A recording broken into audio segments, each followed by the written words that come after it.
You sort of went rigid. We thought maybe you were having a fit or something. And did either of you two, pass out? No. I felt weird though. Like I'd never be cheerful again. But someone was screaming. A woman. No one was screaming, Harry.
Welcome to another year at Hogwarts. Now, I'd like to say a few words before we all become too befuddled by our excellent feast.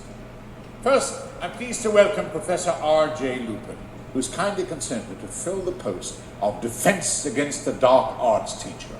Good luck, Professor.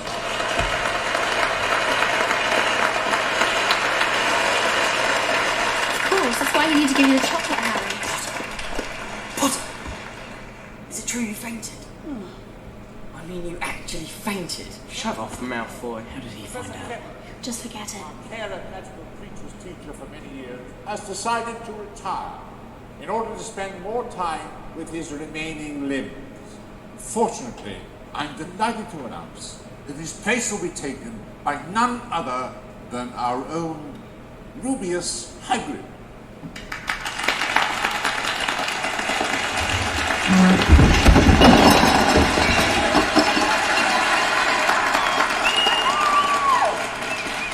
Finally, on a more describing note, at the request of the Ministry of Magic, Hogwarts will, until further notice, play host to the Dementors of Azkaban, until such a time as Sirius Black is captured. The Dementors will be stationed at every entrance to the grounds. Now, whilst I've been assured that their presence will not disrupt our day-to-day activities, a word of caution. Dementors are vicious creatures. They will not distinguish between the one they hunt and the one who gets in their way. Therefore, I must warn each and every one of you, give them no reason to harm you. It is not in the nature of a Dementor to be forgiving. But you know, happiness can be found even in the darkest of times. If one only remembers to turn on the light.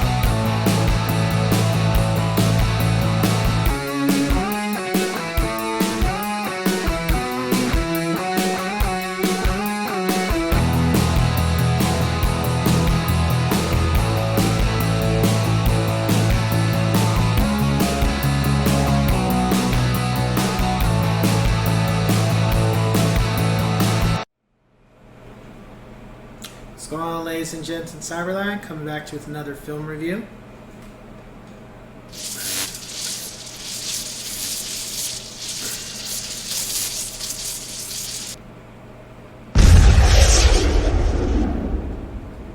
Harry Potter and the Prisoner of Azkaban.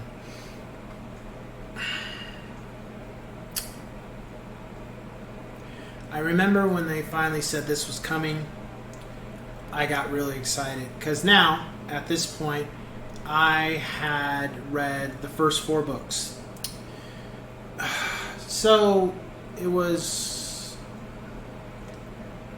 2002. I was in college, and my mom, I don't know why, because I told her ever since I got the PS2 for a Christmas gift, I never wanted anything else after that.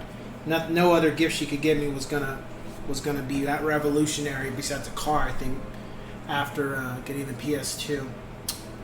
And she just said, well, I'm getting everybody something, so what can I get? I said, okay, well, order me these books. She liked these books. So I'm like, yeah, there's a set right here. Let me show you the link. Order that. That's it. I'm fine. And so my favorite time of the year, if I haven't said this before, is winter session. And that means from about November until the end of January. That is my favorite time of the year. Reasons being is because Christmas tree, New Year's, my birthday, and it's cold. I love this time of the year. It's always been my favorite time of the year. Always. And memories with my grandparents when it was the holiday season. So, finished up finals. The books were there, and I just said, okay, for the next, until school starts back up, my second semester, Cal State, I'm going to read these books. And that's what I did. I started with the first book and waited until everybody was kind of out for the night. And went up, laid on the couch, had a nice, I think I had some Mountain Dews with me, because when I used to drink soda, I either had that or something along those lines. And I would just lay there and go through each book. And just go through the first book, go through the second book, go through the third. When I got to the third, there was so much stuff in the Prisoner of Azkaban that I was just flabbergasted. I couldn't believe it. It was so detailed. It was so refined. It was so refreshing. Truths that were being exposed. It was just an amazing book. And to me, that is, Azkaban is my favorite Harry Potter story. It had the Quidditch matches. It had Hagrid being a teacher. It had Lupin being the dark arts and teaching them, getting better at how to defend themselves. It had the Sirius Black situation, the history of Sirius Black, the history of Lupin and Snape and the Marauders map. Harry and his mom. There was just so much information in the third book, and I don't want to spoil it, but there was just so much stuff that when the later books came out, it wasn't as surprising. It wasn't as, it wasn't as there wasn't as much of a big mystery. There was elements of the fourth and fifth book for sure, but after that, it was kind of like the sixth and seventh book, and I'll get to this later. But the sixth and seventh were pretty much in game. It's like they're a 2-part story, and it's all right. It's game over. The stakes are in. We already know what has to be done. Let's just get it done. Whereas the third book was like, the second book was darker. The third book was even darker. But the third book was starting to shift a little bit to where we're getting to the middle point of the whole arc, and it's gonna start getting really bad. And I felt like Prisoner of Azkaban was alluding to those things that are coming, and that it's gonna get real serious. Because the thing about the first 3 books is nobody got killed. You get what I'm saying? Outside of Quirrell, but he was already dead once Voldemort left him anyway. But nobody got killed in the third book. Nobody got killed in the second book. I mean, there was somebody who did die, but that was way before the second story. However, there's elements of the third book that was already alluding to things are going to get really, really bad. and that was very interesting reading it. And I think that's what makes it my favorite of the stories, is because it's like kind of like the calm before the storm. It's already letting you know what's coming, and just mentally prepare yourself for what's about to go down. It's kind of like if you haven't read the books before and you're reading them for the first time. Like if you read 1, 2, 3, and then it was kind of like, I'll never forget reading the third book. I put it down for a second to just sit and think about what I just read, kind of situation. That's how the third book was for me. And then the fourth book was a whole nother ball of wax. But that's why I enjoyed it so much. And then with regards to the movie was pretty much on par with the book for the most part. There was only one issue with, I'd say, the third movie and all the other movies, except the last one. In my humblest opinion, and some people can disagree or whatever, however, I personally feel after the second movie, the third movie should have been a 2-part film, the fourth should have been a 2-part, the fifth should have been a 2-part, the sixth should have been a 2-part film. From the third movie until the ending, they all should have been 2-part films. Why? Because there was so much material that the third book didn't drag, okay? The fourth book didn't drag. The fifth book dragged just a little bit. The sixth book kind of didn't drag, The seventh book didn't drag to me. It was like, you guys should have made these in 2-part films. And the crazy thing is, some people have been like, well, people would have, people would have paid to see it.